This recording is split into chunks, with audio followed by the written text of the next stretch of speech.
అందరికీ నమస్కారం. Sir sir sir mark mark మా ఆయన అయితే నేను వేసినటువంటి గిరిలోనే నించుంటాడు, లేదంటే ఆయన ఎక్కడ ఉన్నాడో అక్కడికి వెళ్ళి గిరిగిస్తాను అంతే. టు బి ఫ్రాంక్, పల్లకిలో పెళ్లి కూతురప్పుడు గౌతము అందరం మనం చూసాము. ఆ సినిమా మంచి సినిమా, బాగానే ఆడింది. కాకపోతే కొంచెం గ్యాప్ వచ్చింది గౌతమ్కి. మధ్యలో 1-6 సినిమా చేసినా కానీ ఒక మెచ్యూర్డ్ లెవెల్లో ఈ సినిమా చాలా బాగా చేశాడు. ఎందుకంటే నేను కూడా ఒక క్యారెక్టర్ చేశాను, రాజీవ్ కూడా ఒక క్యారెక్టర్ చేశాడు. దీనిలో చాలా మంచి క్యారెక్టర్స్ చేశాము. అప్పటికి పల్లకిలో పెళ్లి కూతురప్పటికి ఇప్పుడు బ్రహ్మానందంకి గౌతంలో చాలా మార్పు వచ్చింది, మంచి మెచ్యూరిటీ వచ్చింది. సినిమా కూడా నేను డబ్బింగ్ చెప్పి చూశాను, చాలా బాగా వచ్చింది. ఇది రొటీన్గా అందరూ మాట్లాడే మాట అనుకోండి డయాస్ మీద, బట్ నిజం ఇది. అలాగే ఈరోజు ప్రత్యేకంగా తనను ఆశీర్వదించడానికి మన మెగాస్టార్ని ఇక్కడికి వచ్చారు. ఈ సినిమా విజయానికి అది ఒక మంచి సంకేతం. ఎందుకంటే నాకు కూడా ఎక్స్పీరియన్స్ ఉంది.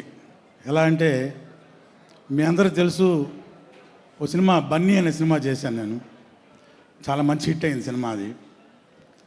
అది 100 days ఫంక్షన్ రోజు చాలామంది డయాస్ మీద ఎక్కి చాలా మాట్లాడారు, అందరి గురించి మాట్లాడారు. నా ఒకటి గురించి తప్ప ఏదో మామూలుగా మాట్లాడారు. వినాయక్ గారు కూడా అన్నారు, ఏంటయ్యా నీ గురించి ఎవరు మాట్లాడారు, నీకు మంచి పేరు వచ్చింది కదా సినిమాలో అని. అయితే లాస్ట్లో మెగాస్టార్ అన్నయ్య గారు వచ్చి మైక్ తీసుకొని లైవ్లో, రఘు ఇట్రా దగ్గరికి పిలిచి భుజం మీద చేసి చాలా బాగా చేసావా ఈ సినిమాలో. నేను ఇంకోసారి సినిమా చూడాలనుకుంటే మా సూర్యక నేను ఇద్దరం మొన్న అనుకున్నాం, నీకోసం చూడాలనుకున్నాం ఈ సినిమా మళ్ళీ అన్నారు. అది లైవ్లో వెళ్ళింది. అప్పటి రఘుబాబు వచ్చిన ఆ త్రోకి 400 సినిమాలు ఫినిష్ చేశాను. ఇప్పటికీ ఆ బ్లెస్సింగ్ నేను మర్చిపోను. నేను చనిపోయే వరకు మర్చిపోను ఆ బ్లెస్సింగ్. అంత గొప్ప బ్లెస్సింగ్ నాకు. అట్లాంటి నాకు జరిగిన ఎక్స్పీరియన్స్ గురించి మీకు షేర్ చేసుకోవాలనుకుంటున్నాను. ఈరోజు మన హీరోని అన్నయ్య స్వయంగా వచ్చి బ్లెస్ చేయడానికి వచ్చారు. అది చాలు ఈ సినిమా సక్సెస్కి. సో సినిమా దీనికంటే ఇంకెక్కువ మాట్లాడాల్సిన అవసరం లేదు. అతిరథ మహారాజులు అందరూ ఇక్కడికి వచ్చారు. సూపర్ స్టార్, సూపర్ డైరెక్టర్ సంక్రాంతికి వస్తున్న సినిమాతోటి ఒక ట్రెండ్ సెట్టింగ్ క్రియేట్ చేసి ఎరగదీసి మడత పెట్టి ఇస్త్రీ చేసి ఆరేసాడు అనిల్ రావుపూడి. సో వాళ్ళందరూ ఇక్కడికి ప్రత్యేకంగా డైరెక్టర్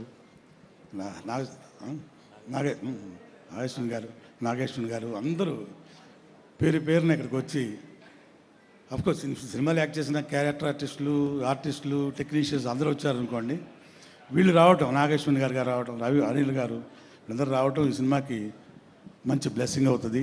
అలాగే ఈ సినిమాని ప్రేక్షకులు కూడా బాగా చూస్తారని, డైరెక్టర్కి మంచి పేరు రావాలి. అలాగే బ్రహ్మానందం గారి గురించి ప్రత్యేకంగా చెప్పక్కర్లేదు అనుకోండి.